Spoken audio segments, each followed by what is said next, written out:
Every time I have to convince the computer to work for me, it always takes a little longer than expected. Friends, great to have you with us at our last session of Myth-Busting the Second Vatican Council. It's really been a pleasure to take this very short 5-week journey with you all. I've really had a blast. I hope you have too.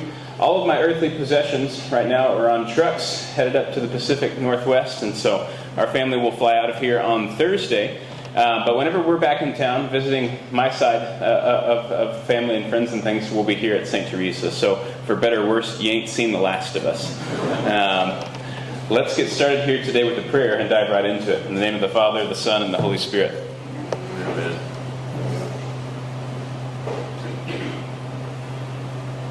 Almighty God, we give you thanks for your goodness and love made known to us in creation, and the calling of Israel to be your people, and above all in the word spoken through the prophets and made flesh, your Son, Jesus Christ.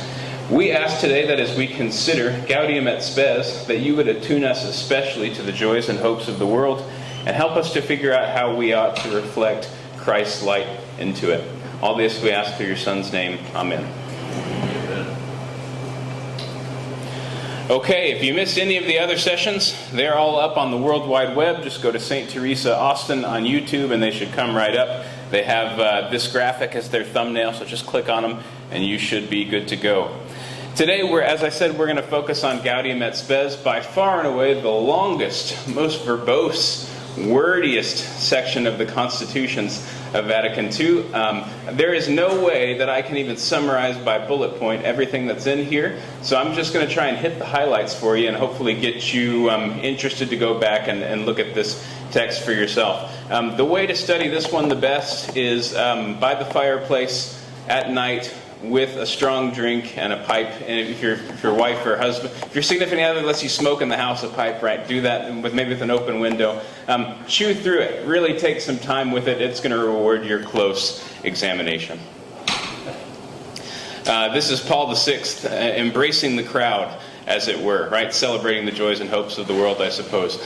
You'll recall that John XXIII opened the council, but then died shortly thereafter. Did not have a long pontificate, and so it fell to Paul VI to close out the council. But you'll also remember that the texts from these documents just take their title from the first couple of words or phrases of the document. So Gaudium et spes just means joys and hopes. But first, okay, let's play our little game. You don't have to tell me your answers to these right now. You remember last time there was a trick question in here. There's a trick phrasing. But just make note of these right now, and hopefully by the end you'll be able to answer them for yourselves. So, Gaudium et spes, number 1, taught that Catholics have a duty to vote in political elections. True or false? Number 2, Gaudium et spes taught that the family is the foundation of a just and civil society, the foundation. Or number 3, Gaudium et spes taught that the world must set the agenda for the church. Just keep those in mind as we go on. Why joys and hopes? The first paragraph hopefully lets us know. The joys and hopes, griefs, and anxieties of the men of this age, especially those of the poor or in any way afflicted, these are the joys and hopes, griefs, and anxieties of the followers of Christ. Indeed, nothing genuinely human fails to raise an echo in their hearts. They have welcomed the news of salvation meant for every man. That is why this community realizes, it is truly linked with mankind and its history by the deepest of bonds.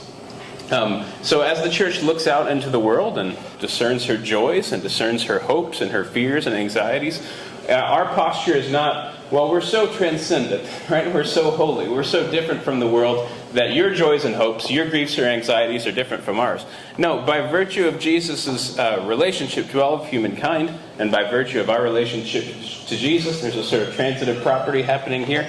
We recognize that we're linked to humanity in a profound way, and indeed we share these feelings, these sentiments with them.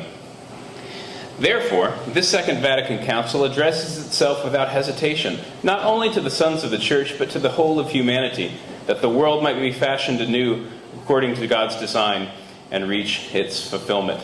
So you remember that oftentimes these documents are addressed to the Church, or a particular part of the Church specifically. But the Gaudium et Spes is really addressed to the whole of humanity. And just think for a minute about how interesting, how funny that is. Can you think of any other institution that has the wherewithal or the cojones, I suppose, to propose that the entire world listen to its message? Only the Catholic Church could do something like this, yes? Why? That the world might be fashioned anew. That whatever we can do on this side of heaven to make a more just, more civil, more spiritually minded society, we ought to do. That God's design might reach its fulfillment. The Church has always had the duty of scrutinizing the signs of the times and interpreting them in light of the gospel. Thus, in language intelligible to each generation, she can respond to the perennial questions which men ask about this present life and the life of the world to come. So a certain theologian by the name of Karl Barth, who was himself not a Catholic, but whom the Pope at the time said was perhaps the greatest theologian of the 20th century, Karl Barth used to always say that Christians ought to, when they read the Scriptures, ought to have the Bible in one hand and the newspaper in the other. What did he mean by that? He meant that the Gospel, the Holy Scriptures, give us a certain lens through which we can view the world. When we're studied in the Scriptures, when we're learned in the doctrines of the faith, we can look out into the world and kind of read it. We can see what's beneath. We can see what's under certain ideologies. We can see what's under certain political ideas. This kind of gospel lens helps us view the world rightly. So the Church is always in this business of scrutinizing, right? Analyzing, thinking about the signs of the times.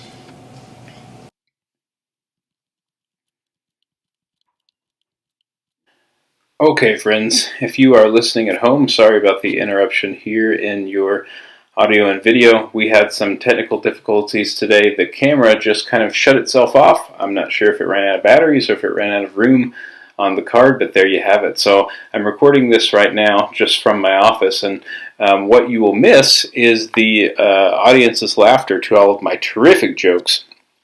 But that's not such a loss. But what you will lose is our Q&A session afterwards, and I'm sorry about that. There really were some good questions asked. But hey, sometimes you got to just show up and see the stuff live. Anyway, I'll do just a walkthrough here of the rest of the class. Of course, you won't see me, but you'll see the slides that we used. Number 12.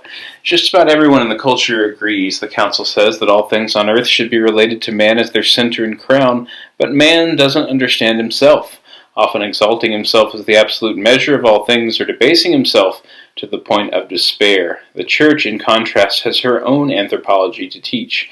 And I don't know if anybody's seen the movie WALL-E, but it's a really great kids movie. It's one of my favorites to watch with my kids, and even if you don't have kids around, it's really a great one to watch. So it's about, it's set in the distant future where human beings have polluted the earth so much that they have to get on ships and go and find another planet to live in. And the only creatures that are left behind are like bugs and rodents and robots who are supposed to clean up the earth in order for human beings to come back and live in it.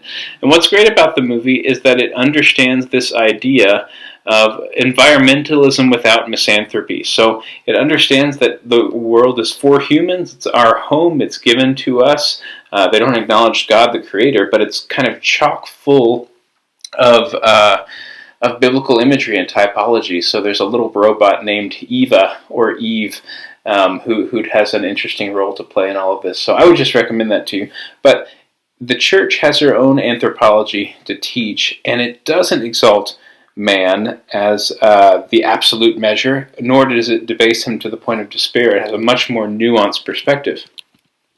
So you have to go back and you have to talk about how people are made in the image and likeness of God.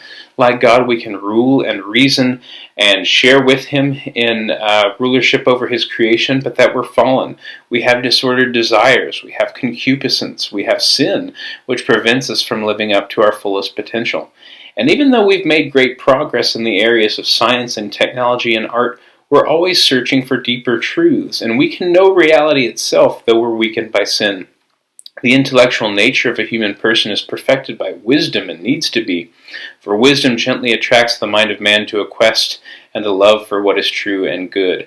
So even though we can celebrate these great advances that we've made in science and medicine and technology and the arts, these don't answer the deeper why questions that are common to all human beings. So we can learn all we want about the Big Bang, But the Big Bang doesn't tell us why. It tells us how, but it doesn't tell us why any of us exist, or what's the trajectory of human life, or what is existence for. Big questions like that can crush people if they don't have solid answers. And the Church provides what we believe to be the truest possible account of the why questions. And that wisdom, knowing the answer to those why questions, at least in part, is what sets us apart from somebody who's very intelligent, but just doesn't have a lot of wisdom. I hate to pick on Neil deGrasse Tyson here, but he's kind of my quintessential example when I talk about this stuff. Somebody who, astrophysicist, I believe, who by all accounts is quite intelligent, but lacks a certain kind of wisdom, views the world through a very narrow lens that doesn't have a great account of morality or ultimate existence or answers to these certain why questions. We all have consciences, though, that secret core and sanctuary of a man. There he's alone with God, whose voice echoes in his depths. The more right conscience holds sway, the more persons and groups turn aside from blind choice and strive to be guided by the objective norms of morality. Conscience frequently errs from an invincible ignorance without losing its dignity. The same cannot be said for a man who cares but little for truth and goodness, or out of a conscience which by degrees grows practically sightless as a result of habitual sin. Man, that's good. So the council here, drawing on the work of St. John Henry Newman, who called the conscience the aboriginal vicar of Christ in the soul, when the Church encounters this remote tribe in the Amazon, right, that has never read the Bible and never heard of Jesus and never been to church and never seen the sacraments, we should not be surprised to learn that they have a kind of rudimentary understanding of morality. They know in general that it's bad to murder, and it's bad to steal, and it's good to be charitable, that sort of thing. This is an integral part of the human person that God has given to everyone, the Council says. Now, if you don't know that something is wrong to do, and you commit it, there's a certain lessened culpability there the Church assigns. That's what we call invincible ignorance. You don't know something is wrong, and you do it. That's not an assault on your human dignity. But the person who knows that something is wrong to do, or who knows that something is right to do, and either doesn't or does participate in it, his moral vision, his moral sight can grow practically sightless as a result of habitual sin. You can blunt your conscience by knowingly misusing it. But the root reason for human dignity, why human rights, right? Why are humans different from any other creature? Why can't we treat humans like cockroaches? It lies in man's call to communion with God. Among all the other creatures in the created order, all the other animals, only we have this unique capacity for reciprocal love and friendship with God himself. Thus, because atheism denies this, it's one of the more serious problems of the modern age, and we have to examine it closely. So here the Council gives a couple of reasons why there are atheists in the modern world and says that all of these need to be addressed. Scientism, you may have heard of this one before, but it's basically the idea that the only truths that can be known are truths empirical. Only the things that can be known through natural examination in our five senses. Things repeatable that can be studied under microscopes, as it were. The problem with this claim is that the claim that is the claim itself. It cuts itself off at the knees. So if you think that the only things knowable are things observable by empirical observation, you're cutting yourself off at the knees. It's a logical fallacy. Why? Because the claim, the only truths knowable are knowable through empirical observation, is itself not empirically verifiable. It's akin to saying that the only truths in the world, it's akin to saying there are no absolute truths in the world. Well, do you believe that absolutely? Is that an absolute truth? So this notion that the only things that can be known scientifically, the Church opposes, even though she is at the same time the patron and celebrator of the sciences. Bad Christians. This is not the Council's gloss, this is my term for it, but anybody who is deficient in the religious and moral life, anybody who doesn't practice what they preach, these must be said to conceal rather than reveal the authentic face of God. So anybody who doesn't teach the Church's true doctrine, but teaches what we think or we feel the Church teaches, can turn people away. And if we don't practice what we preach, if we live lives of hypocrisy, that's a cause for atheism. Marxism, maybe another one that we don't think too much about in the modern world today, but Marx's famous critique of religion was that it distracts from political and economic liberation, the opiate of the people. So, hey, person, we know that your life sucks. Marx would caricature the church as saying, we know that your life sucks, but don't worry about it. You're going to get to go to heaven when you die. Don't worry so much about political or economic liberation. Unfortunately, Marx did not have a terrific grasp of the minor prophets. Otherwise, he would know that the church is constantly, tirelessly at work on behalf of the oppressed and the marginalized. But the remedy for atheism, the council says, is integral Christian lives, Christians who practice what they preach, and proper church teaching, relaying the teaching of the church properly and articulately to the world. If you want to build a just and civil society, 27 says you have to get rid of a couple of things here. Murder, genocide, abortion, euthanasia, suicide, violations of human integrity, mutilation, and torture, insults to human dignity, subhuman living and working conditions, all the rest. And then in 28, it says that we have to respect and love people who act differently than we do in social, political, or even religious matters. This love and goodwill, to be sure, must in no way render us indifferent to truth and goodness. Indeed, love itself impels the disciples of Christ to speak the saving truth to all men. Really, really critical here. Let's see what you think about this meme, which should hopefully elucidate number 28. Sorry if you're not on Twitter very much. This will not be as funny. But St. Isidore, the St. Isidore wannabe says, when libcaths and radtrads read Gaudium et spes, chapter 28, kind of shocks them and gives them heartburn, right? Libcaths and radtrads, this is Twitter's way of referring to the extreme left and right wings of the Catholic Church when they read paragraph 28. This is the reason why, kind of the default sentiment of your leftist friends is to say, oh, well, at the end of the day, truth doesn't matter so much, let's just give everybody a hug. And it's the reason why your right-wing friends are inclined to say, like, no, every hill is a hill upon which we must die, and we must fight for the truth, and everyone's an infidel except for us, kind of a thing. No. Truth and love mutually constitute each other. They inform each other, and the genuine practice of one is not to the exclusion of the other. Man is created in God's image, as we said, and to subject the earth and all things to man, the name of God would be made wonderful in all the earth. So the world is made for us. It's not made for any other species. And the proper subjugation of the world to us will not end in the world's exploitation, but a rising tide will lift all boats. If the societies of the world rightly are attendant to what's necessary for human flourishing, thus the world itself will flourish.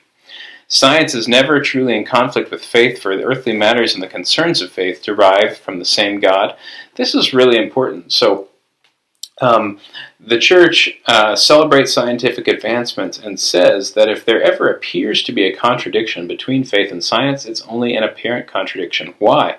Because the God who made the world observable through natural means is the same God who revealed his face to us in the person of his Son. Therefore, nothing scientific and nothing about the faith or dogma are ever to be seen in conflict. If you ever think that there's a conflict happening, or if it looks like there's a conflict happening between faith and science, it means that somebody's either not being very faithful or either not being very scientific. But God set up the world to be discovered through faith and through reason, and so the two go together in harmony. This one's pretty interesting about the Church's role in the modern world. So the point basically is that we can't think of ourselves as too heavenly minded, that we're no earthly good. There's no posture of the Church which is acceptable or amenable to just sort of saying, well, there's so much evil and badness and terror out there in the world, so I'm just going to sit here and go to Mass and pray my beads in private and not work for justice in society. The Church has no time or patience for somebody who would choose only the active life or only the contemplative life. No, again, these two must work in harmony. If you want to build a just and civil and good society, you have to foster the nobility of marriage and family. So 48 through 51 talks about a Christian family makes everybody holy and it makes a good society. The virtues of total self-gift and chastity are incompatible with artificial birth control. I imagine the majority of y'all know that already. 52 tells us the family is a kind of school of deeper humanity, and if you've read Father Larry's book, Our Church, Our Home, he talks quite a bit about this and builds on it. I appreciate how honest the council is here when it says that the raising of Catholic kids requires joint deliberation of the spouses as well as their painstaking cooperation. So, yeah, it's hard work to be a Christian parent, but you have to do it. The family is the foundation of a just, civil, good society. You'll see in this picture here that the family, I just Googled like Catholic family prayer, and this picture came up. It's decent. But if you you need to make place in your house, whether you have kids or not, or if you're single or you live alone or if you're an empty nester, regardless of your familial state, you need to set up a place in your home that you can consecrate the whole of your life to God and offer Him all of you in your prayer requests and the prayers that the Church gives to you, where you can pray the offices. So if you need help figuring out how to build an altar, if you want some advice about how to do it, or if you just want a bunch of opinions, I'm happy to help you out there. Just drop me an email and we can figure that out. But don't tell me you don't have room for one, okay? You managed to carve out room in your living room for a 55-inch black rectangle that you put on the wall. So if you can make room for that, you can make room for an altar. Okay, I know that a cardinal sin of PowerPointing here is to, give you a giant chunk of text, but this is just a beautiful chunk of text, and I couldn't figure out a way to summarize it. So there's 2 points I want to make from it, but I want to read you the whole of it. It's really lovely. Human labor, which is expended in the production and exchange of goods or in the performance of economic services, is superior to the other elements of economic life, for the latter have only the nature of tools. This labor, whether it's engaged in independently or hired by someone else, comes immediately from the person, who as it were stamps the things of nature with his seal and subdues them to his will. By his labor a man ordinarily supports himself and his family, is joined to his fellow men and serves them, and can exercise genuine charity and be a partner in the work of bringing divine creation to perfection. Through labor offered to God, man is associated with the redemptive work of Jesus Christ, who conferred an eminent dignity on labor when at Nazareth he worked with his hands. Isn't that cool? So the Church really has a preference here for makers, for people who work with their hands and produce tangible goods and services. Why is this? Well, because in a particular way they're like Jesus, who, when he came to us in the flesh, did not enter middle management, did not become chairman of the board or CEO, but he worked as a carpenter with his hands, yes? So these laborers should be able to represent them and to contribute to the organizing of economic life in the right way. Included is the right of freely taking part in the activity of those unions without risk of reprisal. I don't know if you knew this. It's really been a surprise to me since coming into the Church, but the Church thinks and talks and regards highly labor unions. She wants more of them. She wants them to work rightly. She thinks they're great. The earliest example I can think of is Pope Leo's encyclical Rerum Novarum on the dignity of labor and capital and all that. That's a great text. But again, labor unions are something to be lifted up and celebrated. The rights of workers to just and humane working conditions and protections against their employers is very important, and the Church respects it. 69. Men are obliged to come to the relief of the poor, and do so not merely out of their superfluous goods. It's not just out of my excess that I should give to the poor, but with my wholeness. If one is in extreme necessity, he has the right to procure for himself what he needs out of the riches of others. This is drawing on the thought of St. Thomas Aquinas, who talked about, he's dealing with that age-old problem of, if you have if there's a loaf of bread that you can't afford, but you need to feed your family, what do? Aquinas says, hey, just take it. The goods, the common good and the common goods are common to all. God made the world for all of us, and so if you need to feed your family, you go ahead and you take that loaf of bread. It's not, in fact, theft, and it's not a sin. Pretty cool. Life of the political community. All citizens therefore should be mindful of the right and also the duty to use their free vote to further the common good. Citizens must cultivate a generous and loyal spirit of patriotism, but without being narrow-minded, always directing their attention to the good of the whole human family. Oh man, there's so much to unpack in this one, but let's just hit the highlights. So you do have a duty to vote. I don't know if you knew this or not. It was news to me upon becoming Catholic, but Catholics do have a duty to vote. In whose interest? Their own interest? No. The duty is to vote in accordance with the common good. Citizens must cultivate a spirit of patriotism. It's good to be a patriot. It's good to love your country, but without being narrow-minded. So where patriotism crosses the line is where it devolves into nationalism. So any spirit of like America first, me and my own versus the world kind of a thing is not what the council has in mind at all. Loving your country is not seen to be in conflict. If you love your country, great. Don't be narrow-minded about it. Don't be a nationalist. Always directing their attention to the whole of the human family. So our patriotism, again, should encourage and cultivate love for other parts of the world and for the common good, not be narrow. 76. The Church, by reason of her role and competence, is not identified in any way with the political community nor bound to any political system. She is at once a sign and safeguard of the transcendent character of the human person. So this is why, not you, friends, but this is why your liberal and conservative friends, if they're honestly and thoroughly reckoning with the catechism, will find themselves pissed off at this or that measure. Like, no dyed-in-the-wool full-blown Republican and no dyed-in-the-wool full-blown Democrat is going to be totally comfortable with the kinds of things that the Church teaches. And we just have to recognize that. We exist not on that narrow little left-right spectrum, but on a spectrum that encompasses the will of God for the cosmos. How should we think that we would fit in perfectly to any of these political parties? Great picture of Dorothy Day here when we're talking about peace. 78 says, we can't fail to praise those who renounce the use of violence and the vindication of their rights, provided this can be done without injury to the rights and duties of others or to the community itself. So a certain kind of pacifism is here uplifted, namely the kind that doesn't require other people getting hurt. So be a pacifist all you want to, and the Church encourages it, but you do need there does come a time for defense of other people and not letting bad things happen to them.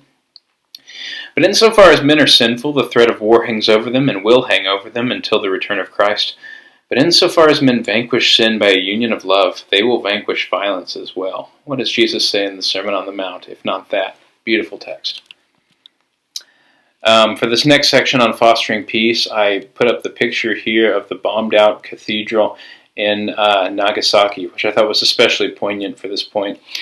Any act of war aimed indiscriminately at the destruction of entire cities and extensive areas along with their population is a crime against God and man himself. It merits unequivocal and unhesitating condemnation. The arms race is an utterly treacherous trap for humanity. So in the Council's day, they were thinking about the atom bomb, but in our day we might think about drone warfare, or we might think of any kind of military calculation which says, well, you got to break a few eggs to get a few omelets. Like, if we are intentionally targeting non-combatants, this is a violation of Catholic just war theory, and the Council says it must be unequivocally and unhesitatingly condemned. The arms race, or peace through superior firepower, right, is a treacherous trap for humanity. It does not build bonds of fellowship between nations. So Catholics have to be at the forefront of this peacemaking work. Anytime we can be involved in the formation of relationships across countries or cities or states or towns, forming genuine friendships and love, we should do that. And we should also model this with our own separated brethren, those with the Eastern Orthodox or the Protestant communions. We have to be reaching out to them.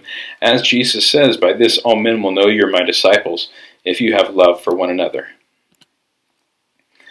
All right, folks. So at this point, the class guessed pretty easily that number 3 was the myth that we needed to bust. So the world doesn't set the agenda for the Church. Will Willimon, Protestant Methodist theologian, said that the worst thing that a pastor or a church can be is a quivering mass of availability. Just like sort of sitting in the corner twiddling their thumbs going, oh, I hope somebody will come and ask for my advice or ask for my help. No. The Church has a mission. The Church is the body of Christ in the world. We go out and meet the world and see what their needs are and introduce them to the person and face of Jesus. That's our work. We don't sit around and wait. We're not like a voluntary association of worried volunteers. That's not what we're doing. Number 2, that the foundation of the family is the foundation of a just and civil society. They guessed that pretty quickly as being one of the true ones.